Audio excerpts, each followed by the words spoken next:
I love my country, but the Spain I knew is gone. Everyone asked me, why are you so grumpy? Where is the lost nation you've told me about? Declining culture? I was told that it's awful there. We need to say this and that. So that's it. End of story. Is it true?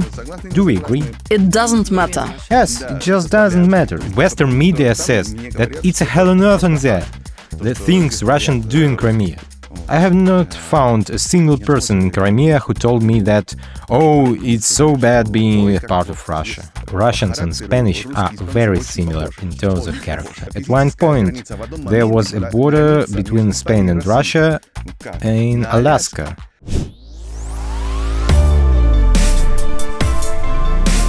Zvezda Holding presents Dynamic Spectrum Talks. Now.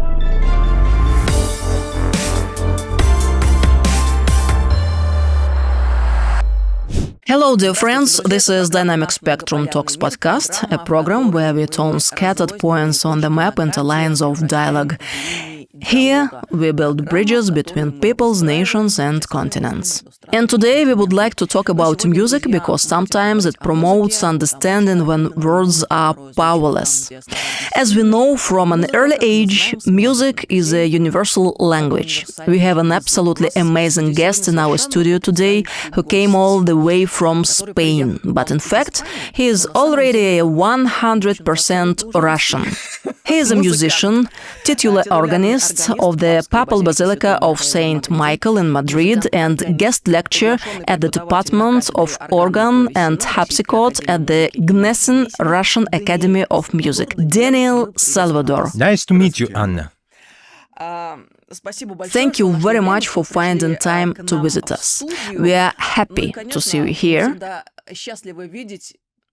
It's always a pleasure when a foreigner speaks your language, when a person managed to learn Russian, which is not the easiest language, so to say. That's true, yeah. As always, I would like to ask a question about your own story. How did you end up being in Russia? What brought you here? Tell us about your journey, your values, and we are absolutely convinced that your story deserves special attention. June the 1st is a special date for you, as that day back in 2022 you received Russian citizenship. I even heard that you celebrate this date. Yeah. Could you tell us, do you really feel at home here in Russia? Yes, of course, absolutely. Well, I can say that I have already lived in Russia for more than a quarter of my life. That's why, yes, I've been there for a long time. So I always feel here at home, believe me. I can say that I settled down there. I have a wife and children, so yes, I do feel at home here. However, Spain is always in my heart. Still, when you make a decision to move abroad, you should consider it carefully. It must be a conscious decision. Somehow thought that this would be the right step, and just, I moved to Russia and started a new life there more than 10 years ago. But what brought you here in Russia? Well, it's a long story, a very long one. But I'll make it short. Well, it's quite sentimental, I would say. When I was little, I always liked geography. Looking at the maps, I had this book called Atlas. And it was back in the Soviet times. Well, I was little, and I saw on the map Spain, France, and then, all of a sudden, I found a huge country. USSR, Soviet Union. I asked my parents, what is it? And they answered me, this is Russia. What kind of country is this? Well, Russia is the largest country in the world. Russia seemed to be quite far from Spain at that time. What could I know about Russia? Well, there were names of cities: Moscow, Leningrad, Kiev, some other cities like Novosibirsk, Vladivostok, and that's it. A huge territory. What's in there? I can imagine Spain. Here I see it. I see Madrid, Barcelona, some other cities. I know that Spain is its different parts. But what about Russia? Somehow it was always such a mystery for us. Well, at least for me, when I was a child. Then, unfortunately, due to parenting, social media and other things in 90s, in Spain, mass media were broadcasting an unpleasant opinion about Russia. They were saying that communism is the worst thing, that USSR collapsed, and other things. Russia is the worst country. People barely make ends meet there, and etc. So, for us, the Spanish, Russia seemed to be bad. That's it. Back in the days, there used to be Tsarist Russia with great literature, music and many things. What happened after that period is not that great.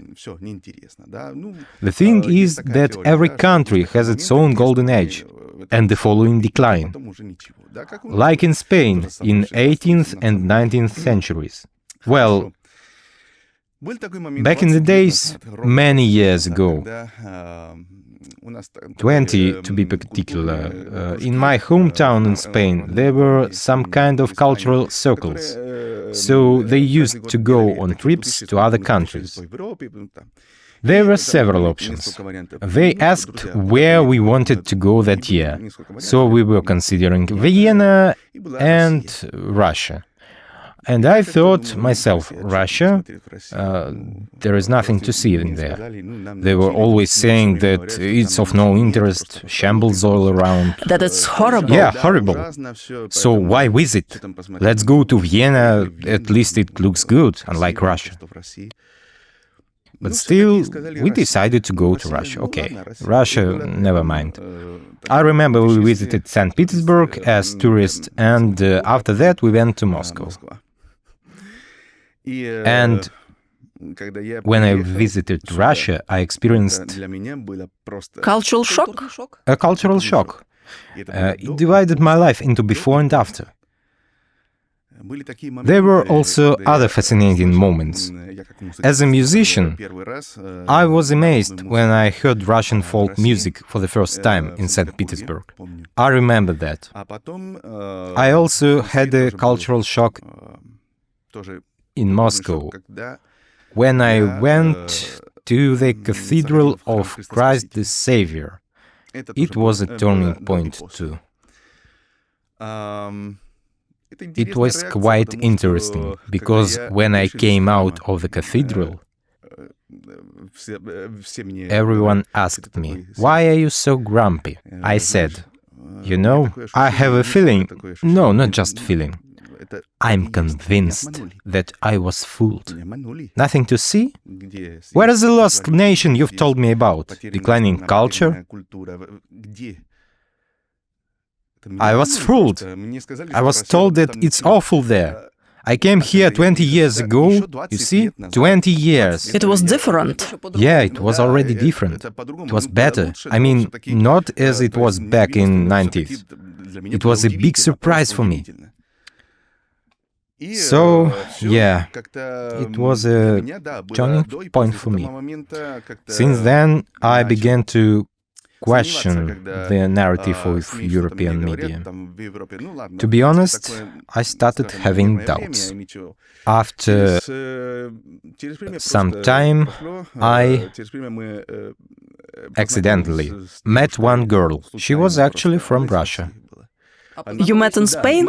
In Madrid. She was a student, and so was I. This was almost 18 years ago. And she happened to be Russian. I just came back from there, and I was so surprised by it. She was in Spain, and she was studying in postgraduate school. She needed to learn more Spanish for economics, even though she already spoke Spanish well. But she's the kind of person who doesn't want to live in Europe. She's Russian, a Russian person, a patriot, also religious. Well, we just met by chance, and she happened to be Russian. Then we got married. So that's it. Since that moment, well, I didn't speak Russian. I had no documents, just nothing. She's very conservative, so she made a decision more convenient for me. She said that we would stay in Spain, we would live there, because my whole life was there. I had a job, friends. But back then, I was quite stubborn, let's put it like this. I said no. It was unfair that my wife was speaking Spanish and I didn't know a word in Russian. So I decided to learn Russian. I made this decision because, well, you should respect your partner. My wife speaks Spanish almost fluently. She talks to my parents, but I can't communicate with her. I can say anything in Russian. I believe that if you want to show respect to the other person, first of all, you learn their language. Since that moment, we traveled a lot every time I had a vacation. I already felt in Russia not as a guest, but as a local. As a local, yes. And I wasn't disappointed, but rather delighted. Because when you're a tourist, you don't understand a lot of things. But when you're among your own people, you see, you perceive it differently. You feel easier somehow, feel more home. Anyway, we lived in Spain until the Crimea accession to Russia. We shouldn't blame Spain for anti-Russian rhetoric. I can't say that Spain has anything to do with it, even though it's a part of European Union and NATO zone. They parrot what others in Brussels and Washington say. We need to say this and that, so that's it. End of story. Is it true? Do we agree? It doesn't matter. Yes, it just doesn't matter, you see. Of course, Spanish media covered the Crimea's reunification and said that it was just terrible, that Russia was committing mass murders, that they shot people in Crimea. Long story short, what Russia does is unacceptable. It seemed to me that these allegations were wrong. Russians couldn't do that. So we decided to go to Crimea. I thought, well, let's see. Yes. We went in June. We traveled by car, left it in Port Kavkaz, and took a ferry to Kerch. Back then, I remember that in Crimea sometimes there was no water, no electricity at night. The events took place in March 2014, and we were there in June. Building infrastructure takes a lot of time. Well, of course, it was difficult there. The thing is that I wanted to see what happened with my own eyes. Is it true what they say in the media, or is it not? I have not found a single person in Crimea who told me that, oh, it's so bad being a part of Russia. On the contrary, they said, brothers, we have been waiting for you. At last you have come.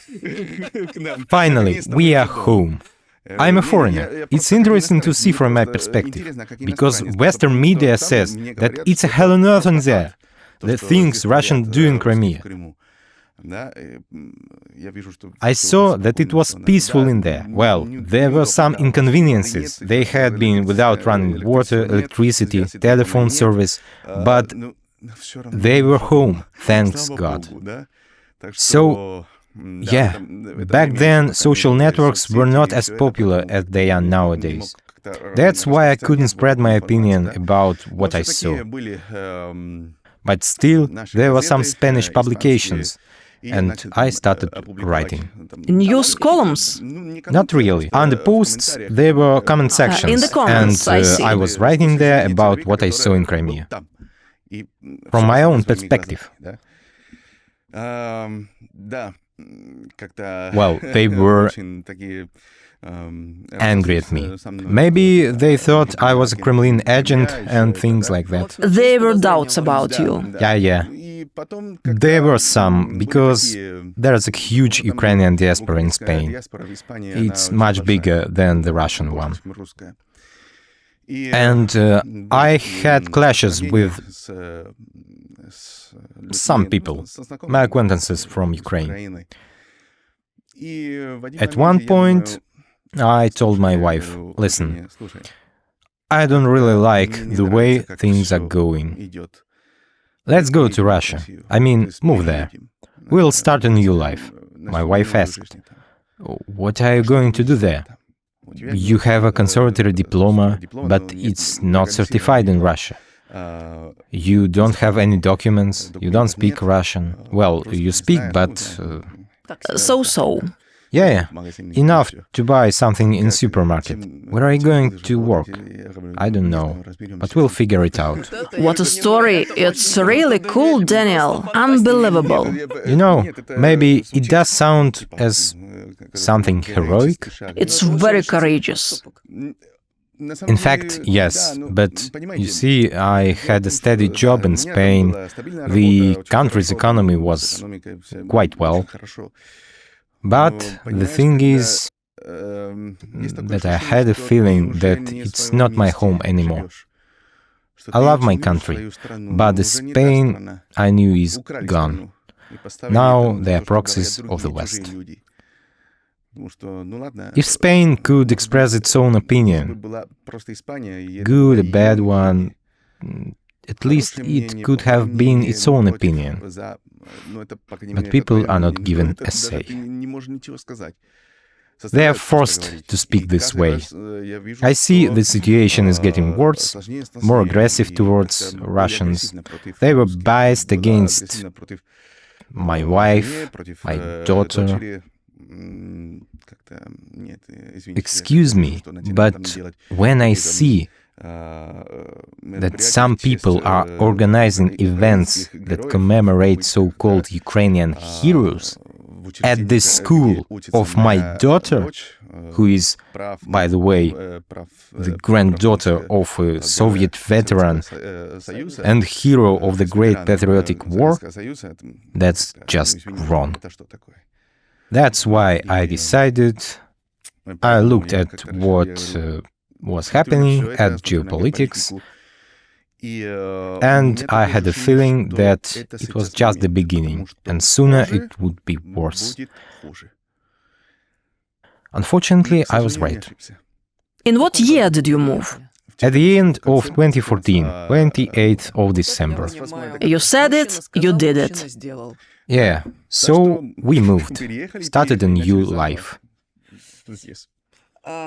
Daniel, you performed a program called The Golden Age of Spain, which includes works of composers from the 16th and 17th centuries.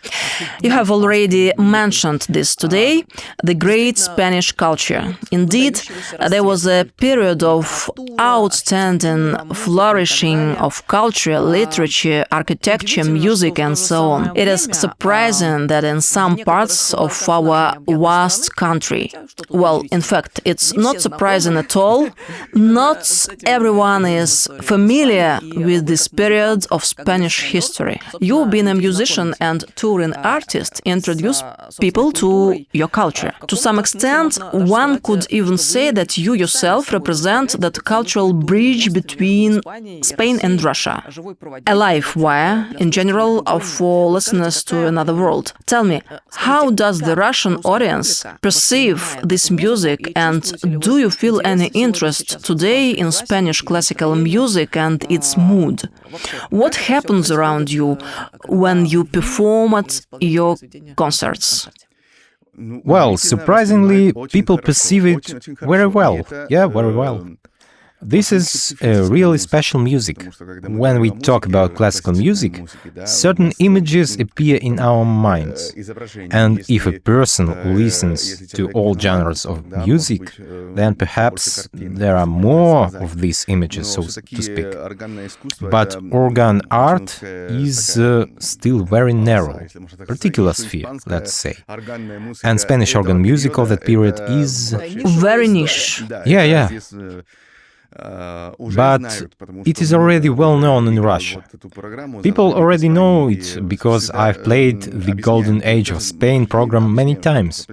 Before each performance, I always explain what it is, tell a little about the culture and history of Spain, and people respond very well because they can relate to it.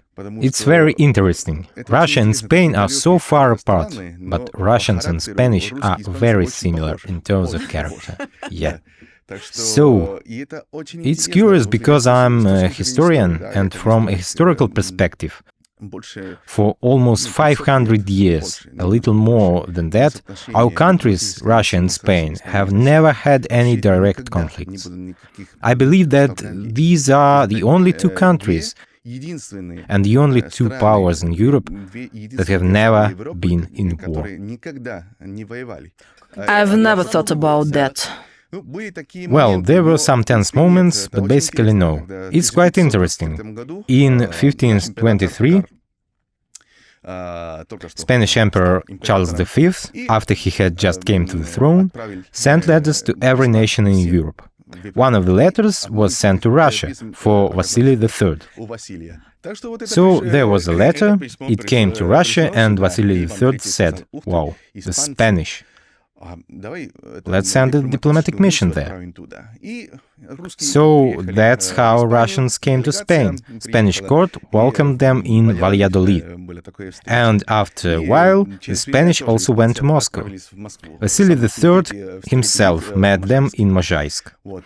From that moment on, especially Ivan IV became particularly interested, because Spain had just finished the Reconquista, when Christian Spain had already seized the territory that had been under the Caliphate for 800 years.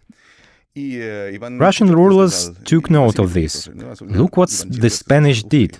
Let's come up with something against Khanate of Kazan. Tell us, how did you do that? That is what the meeting was about. Then, back in the Spanish Empire times, before the Napoleonic Wars, we even shared the border. At one point, there was a border between Spain and Russia in Alaska. The Spanish in America were going north along the west coast of America. They were going deeper and deeper. Eventually, they met the other Europeans, who were going deeper on the east from Chukotka and reached Alaska. Imagine that dialogue. Where are you from? Madrid? And you? St. Petersburg? Oh, I see. It's funny that we met here, yeah, well. There were no conflicts. Now there are small islands in Alaska with Russian names, as well as with Spanish names. There are lots of them. So what difference does it make? We are far away from St. Petersburg or Madrid. So what? It's all right. Yeah. All right, yes. Russians went further south to San Francisco. It was a Spanish city. That's where they built Fort Ross. And Russian River. Russian River, yeah, right.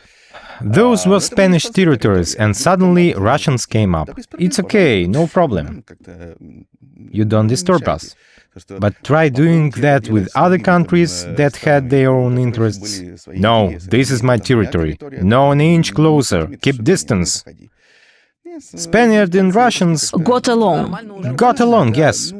Well, yes, you're not Catholics, you're Orthodox, but the main thing is that we're all Christians, and the rest is not important, so that's fine. Then there were the Napoleonic Wars.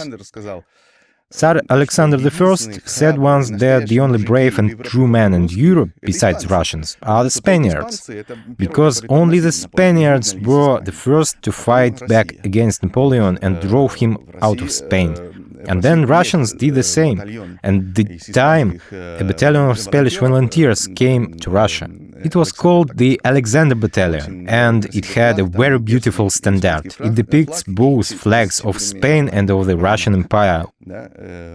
And every year on May the 2nd in Madrid, we celebrate the Day of Independence from France. Every May the 2nd, there is always a small parade in historical costumes and with national flags. Unfortunately, this tradition has been interrupted, but we've always had it before. So, yes, the Russians welcomed us and recognized that real Spaniards are the only normal people in Europe. Except for us, of course.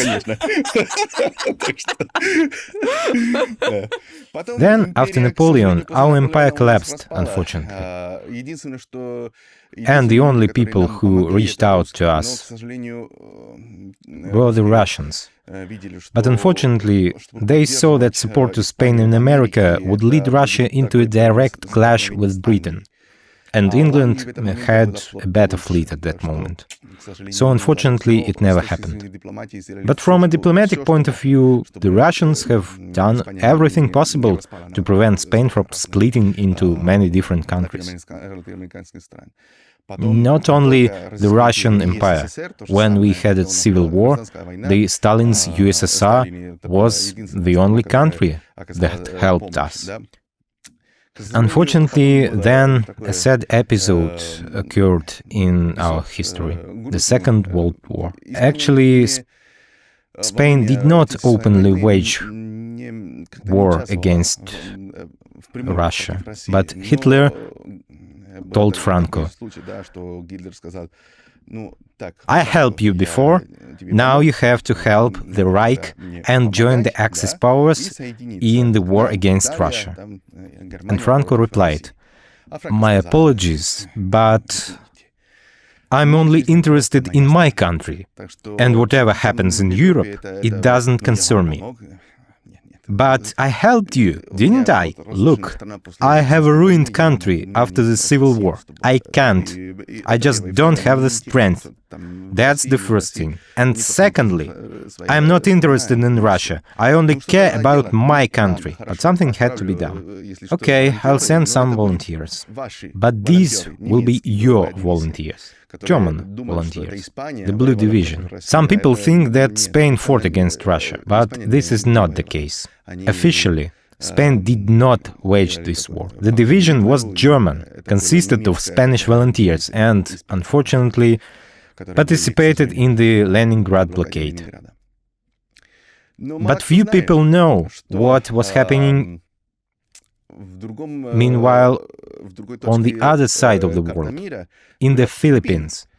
And the Philippines, although it was no longer a Spanish possession at that time, used to be one for 300 years before that. The Spaniards lived there, but the Japanese attacked the Philippines and just started to massacre Catholics. Franco did not like this situation, and he said that this was unacceptable, and perhaps he should call Comrade Stalin and offer USSR his assistance in the war against Japan. But then there was an atomic bombing, Hiroshima and Nagasaki, and it was all over.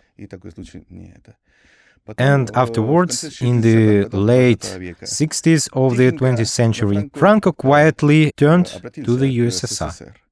Although it was wrong from the ideological point of view, he was interested in normalizing relations with the Soviet Union. And in the late 60s, contacts between the USSR and Franco's Spain were resumed. From that moment on, Russian warships would, if necessary, stop at the ports of Ceuta, Melilla, and the Canary Islands. People in the Canaries still remember how Soviet sailors spent their holidays in the 60s and 70s. And now there is also a very interesting anomaly. There is an official position that the Spanish government against Russia, because Russia is very bad, attacked Ukraine and so on. But if you look at the NATO rules, there are some territories of Spain that are not part of NATO, Ceuta and Melilla, which are located in Africa. It's unclear why so. But when Russian warships, for example, are en route to Syria or the Black Sea from the north, and they need a jump base, they can stop in Ceuta and Melilla. But this is unofficial. So officially, yes, we are against Russia, but unofficially, we have always been friends with Russia, so we will not burn bridges. That's the story.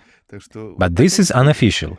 Extremely curious facts. I really think that you have discovered something new in modern geopolitics for many people. I can say for sure about the last few years, because most likely the United States and NATO are monitoring the presence of Russians in Spanish domain. But in the first months of the war, it was just like that.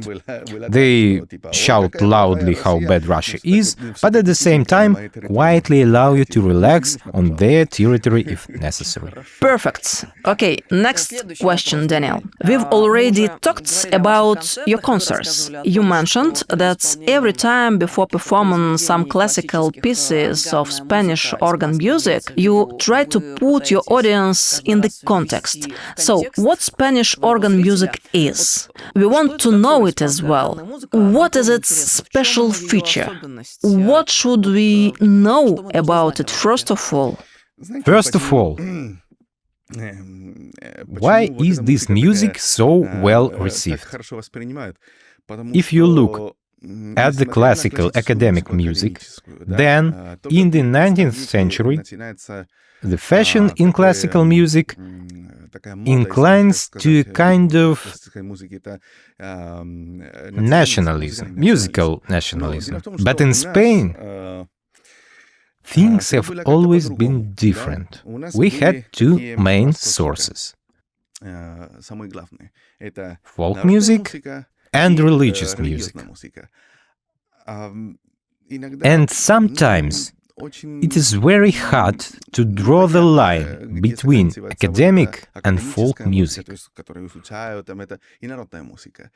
That's why our music is so peculiar. If you listen to the music of Spain from the times of Bach, it is completely different from the European music. Sometimes I hear that in Europe, Russians are considered not Europeans, but Asians.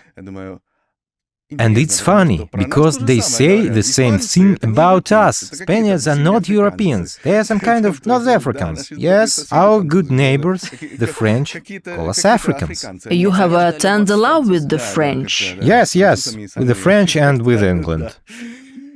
So, yeah, everything about us is quite specific. We don't like mixing trends, if you let me put it this way, because we are actually very conservative. Even now? Unfortunately, not anymore. But if we are talking about a general path, Well, I would say that people still have something. They have their own traditions, country, peculiarities. It's just that we have such a stigma. We've always wanted to look at Europe, and that's it. How Russia used to look at Europe since the time of Peter the Great, and Europe doesn't accept us. So unusual to hear this from you. Yes. We wanted to look at Europe, but it does not accept us.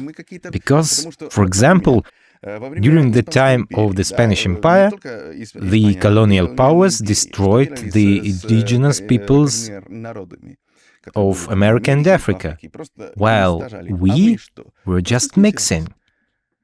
For other countries like England, like France, we Spaniards are some kind of savages.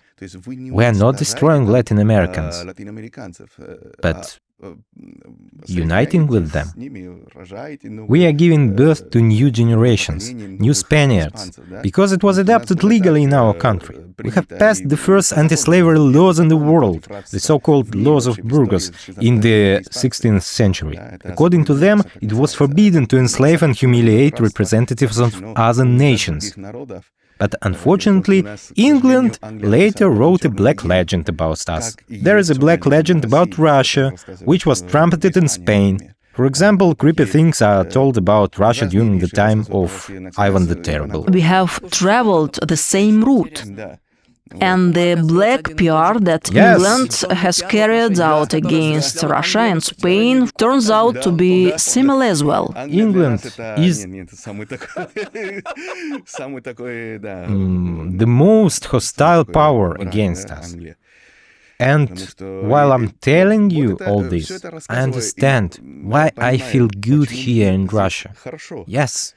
It is a very distant country for me. Yes, the language is very complex and it has other roots. I speak a Romance language, you speak a Slavic language, but still, it somehow feels comfortable. I'm understood here, as if I don't feel like a stranger here. You know, it's an amazing phenomenon. In our Dynamic Spectrum Talks podcast, we communicate with a lot of foreigners, and this idea has already been voiced several times by various of our guests. I myself wonder what it is in Russia that allows us to experience such feelings. I can just say from the point of view of a Spanish person who knows this history, their tradition, and who came here and saw that the history of this country is very similar. Not even just similar, but sometimes one-on-one. There is a difference of 150 or 200 years. So when I see what's happening in the world right now, it's not new to me, because I have already lived it all in Spain, with the huge empire that we had, even though we didn't even call ourselves an empire. It's a modern name. We just had a kingdom of Spain. We had territories everywhere. We had viceroyships that were equal in rights. But the country broke up. Collapsed. Collapsed. What's left of the country? Just what we see. And they want to divide us more. Catalonia, Basque Land, Galicia, Andalusia do not want to be Spain. This is a phenomenon that has never happened before. If we look at the whole history of Spain, we can see this is a new phenomenon. And they want to divide our people all the time, so that we hate each other. You know, when, for example, I was in Kamchatka, in Vladivostok, and then realized it's 10,000 kilometers, but I still feel at home. And the same Russian language without any dialect. Yes, the same Russian language. Yeah, there are some specific features. Russia is a wonderful country, so multinational. 168 different nationalities, but there are real nationalities, other races, other languages. While in Spain, a small country, every village separates, saying, no, we are not Spaniards, because we have an accent, a dialect is a different language. And these are things. Where does this all come from? Well, I know where it all comes from. Divide and conquer. Yes, very true. What do Western politicians say about Russia? Russia is a prison of nations.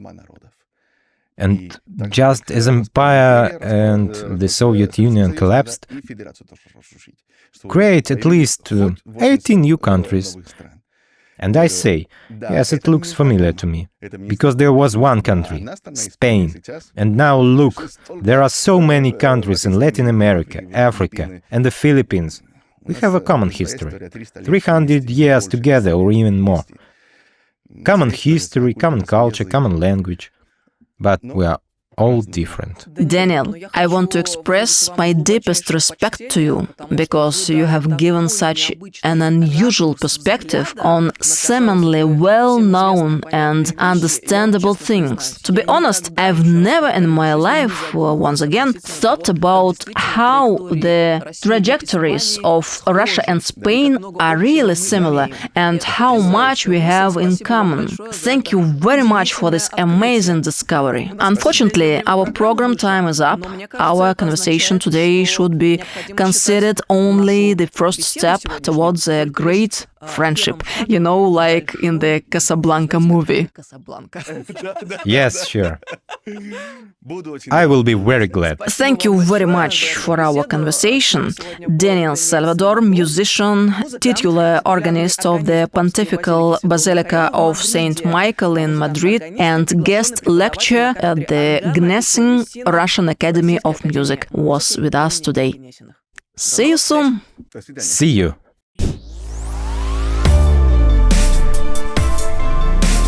Zvezda Holding presents Dynamic Spectrum Talks. Now.